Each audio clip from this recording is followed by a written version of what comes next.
So the Warrior of the Elements completely replaces the Way of the Four Elements.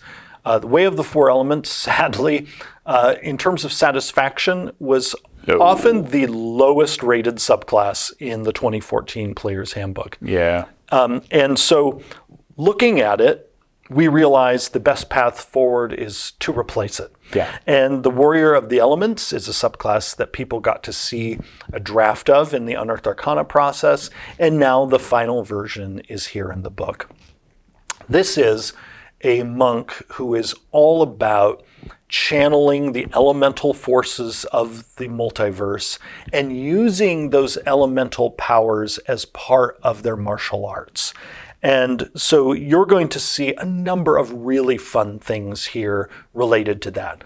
First off, these monks are able to increase the reach of all of their unarmed strikes as they use wind and water and fire and earth to extend their reach. So you can imagine, cool tendrils of water going out to make it so that this monk can punch someone like 10 feet over there. Yeah. And it's not Mr. Fantasticing or one-piecing over there with a stretchy punch. No, it's the elements themselves reaching out to extend their reach. We also give them, and you alluded to this, we give them a new cantrip, the Elementalism cantrip, that allows them to shape the elements around them, shape water, fire, earth, etc., so that they can feel like they have some of this elemental magic even when they're outside combat. And when you get the subclass, because by the way, this is all right when you first get the subclass, you gain these benefits. You gain elementalism, you gain your extended reach, and you also are able to do your elemental strikes.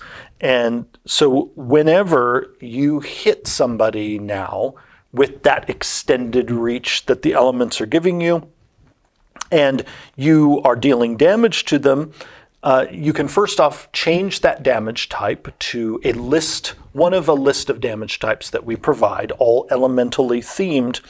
But then you can also force the target to make a saving throw, and if they fail, you can move them around the battlefield as either wind is blowing them, or water is causing them to flow away, or fire is causing them to stumble back.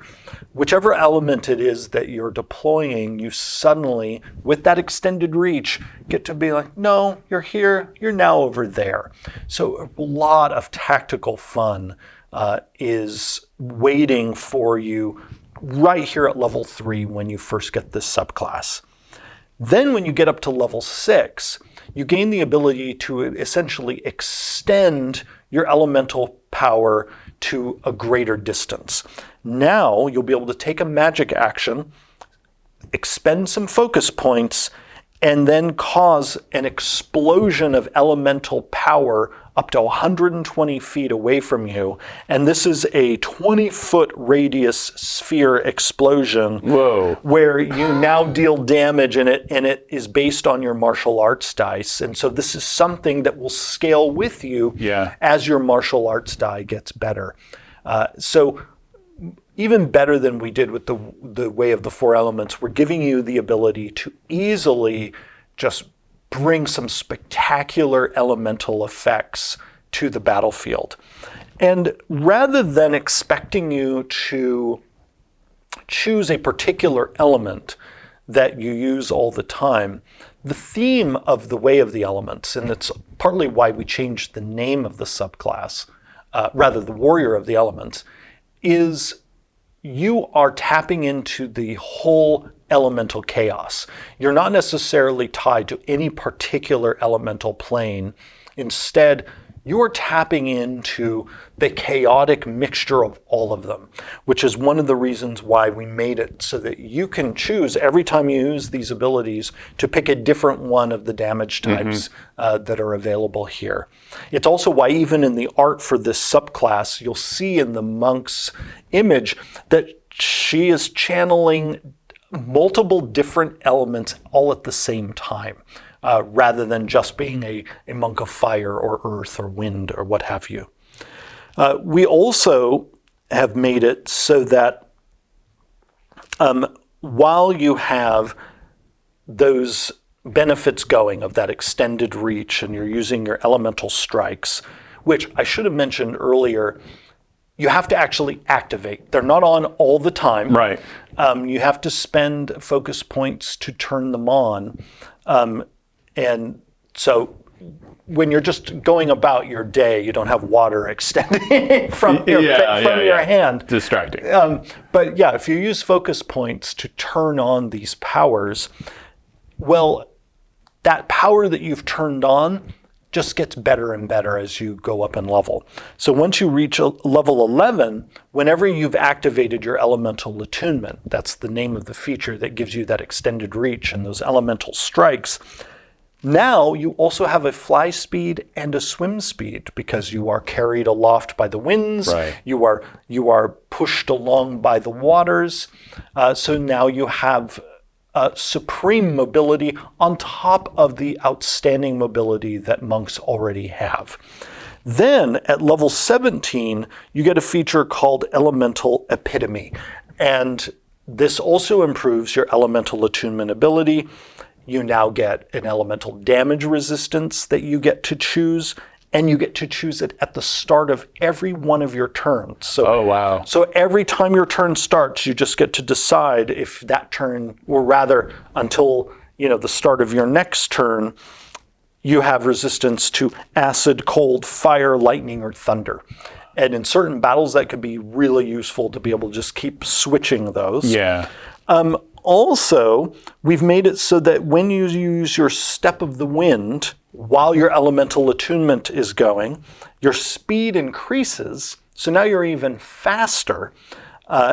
And as you move around the battlefield, you can cause damage to foes that you're moving by because of all this elemental power that is swirling around you. In many ways, you can almost imagine the Warrior of the Elements as the cousin of the Circle of the Sea druid, right? Because both of them are going to have these sort of destructive auras around them, but they use them in very different ways, although they can, the two of them, fly and swim together. Yeah. That's why I kind of think of them as buddies.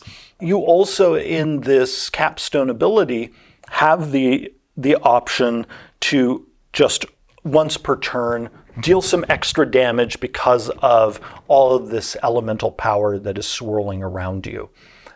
And so all of these features combined make the Warrior of the Elements this elemental powerhouse who's going to be moving around quickly on the battlefield, who has not only an extended reach, but also a built-in magical ranged ability to blow up an area, I think going to be super exciting.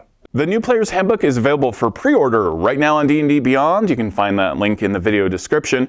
And you can also find the new Core Rulebooks bundle for pre-order, both physical and digital. And if you pre-order the digital 2024 Player's Handbook on D&D Beyond, you get exclusive bonuses. 12 sets of digital dice representing each class, 10 new frames, and 5 new backdrops. And all of those bonuses are available right now on D&D Beyond. Thank you so much for watching. We have a ton of video content coming out about the New Player's Handbook and all the new Core Rulebooks, the new Monster Manual, the new Dungeon Master's Guide. So be sure to check out all of that content.